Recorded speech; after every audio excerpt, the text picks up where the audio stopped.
राधे राधे। आप सभी का मेरे चैनल पर स्वागत है। मैं आज आपको कार्तिक मास के 19वें अध्याय की कथा सुनाने जा रही हूँ। कार्तिक मास में ब्रह्म मुहूर्त में उठ के स्नान करने से, कथा सुनने से सभी मनोकामनाएं शीघ्र ही पूरी होती हैं। तो बोलिए गणपति महाराज की जय। 19वां अध्याय। नारद जी कहते हैं, हे राजन, कार्तिक शुक्ल दूज को यम द्वितीया कहते हैं। इस दिन यमुना जी में स्नान करके यमराज का पूजन करते हैं। इस द्वितीया को भैया दूज भी कहते हैं। इस दिन भाई अपने घर भोजन न करे। अपनी बहन ना हो तो गुरु की कन्या भी बहन के समान होती है, अतएव उसी को अपनी बहन माने। इस दिन बहन अपने भाई की आयु बढ़ाने के लिए 8 चिरंजीवियों मार्कंडेय, बलि, व्यास, हनुमान, विभीषण, कृपाचार्य, अश्वत्थामा और परशुराम का विधिवत पूजन करे। फिर भाई को बुला के पहले उसके तिलक लगाए। फिर यह कहे कि सूर्य, चंद्रमा, पृथ्वी, समुद्र, वेद, पुराण, तप, सत्य, ब्रह्म, विष्णु, महेश, देवता, मुनि तथा धर्म से ये सब मेरे भाई की रक्षा करें तथा जब तक पृथ्वी, सूर्य आदि स्थित है तब तक मेरे भाई की संतति चले। फिर बहन भाई को तिलक करके भोजन कराए। भाई भी अपनी बहन को श्रद्धा तथा समर्थ अनुसार दक्षिणा दे। इतनी कथा सुनकर राजा पृथु ने नारद जी से पूछा कि हे नारद जी, सब क्षेत्रों में सबसे उत्तम क्षेत्र कौन सा है? नारद जी कहने लगे, राजन, सब क्षेत्रों से उत्तम गंगा यमुना का संगम है, जिसमें स्नान आदि करके ब्रह्मा आदि देवता भी इच्छा करते हैं। गंगा का स्मरण करने से मनुष्य के अनेक पाप क्षय नष्ट हो जाते हैं तथा गंगा जी में स्नान करने से मनुष्य के पाप नाश होकर कई कुल परम पद को प्राप्त होते हैं। गंगा स्नान की अभिलाषा करने से मनुष्य अनेक जन्मों के पापों से मुक्त हो जाता है।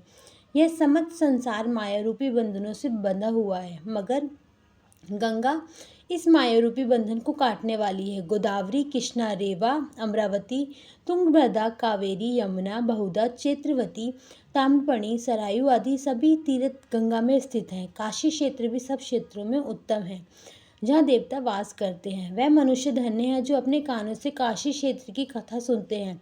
काशी जी का सेवन करने से वे जीवन मुक्त हो जाते हैं। यदि प्रातःकाल के समय कोई काशी क्षेत्र का स्मरण करता है तो वह भी मोक्ष को प्राप्त होता है। इस प्रकार 19वां अध्याय समाप्त हुआ। आप सभी का इस कथा को सुनने के लिए बेहद बेहद धन्यवाद।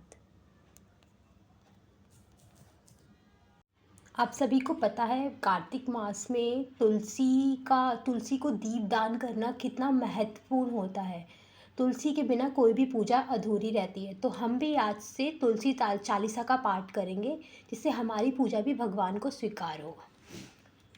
श्री तुलसी महारानी करूं विनय सिराना, जो महमो संकट विकट दीजो मन नाशाय। नमो नमो तुलसी महारानी, महिमा अमित न जाए बखानी। दियो विष्णु तुमको माना, जग में छायो सुयश महाना। विष्णु प्रिय जय जयति भवानी, तीनों लोग की हो सुख खानी। भगवत पूजा कर जो कोई, बिने तुम्हारे फल सफल न होई। जिन घर तब नहीं होए निवासा, उस पर करियो विष्णु नहीं वासा। करे सदा जो तब नित सुमिरन, तेहि के काज होए सब पूरन। कार्तिक मास महत्व तुम्हारा, ताको जानत सब संसारा। तब पूजन जो करे कुवारी, पावे सुंदर वर सुकुमारी। करे जो पूजन नित प्रति नारी, सुख संपत्ति से होए सुखारी। वृद्धा नारी करे जो पूजन, मिले भक्ति होवे पुलकित मन। श्रद्धा से पूजे जो कोई, भवनिधि से तर जावे सोई। कथा भागवत यज्ञ करावे, तुम भी नहीं सफलता पावे। छायो तब प्रताप जग भारी, ध्यावत तुम्हें सकल चितधारी। तुम्ही मात यंत्र न तंत्र न, सकल काज सिद्धि होवे शरण में। औषधि रूप आप हो माता, सब जग में तब यश विख्याता। देव ऋषि मुनि ओ तपधारी, करते सदा तब जय जयकारी। वेद पुराणन तब यश गाया, महिमा अगर अगम पार नहीं पाया।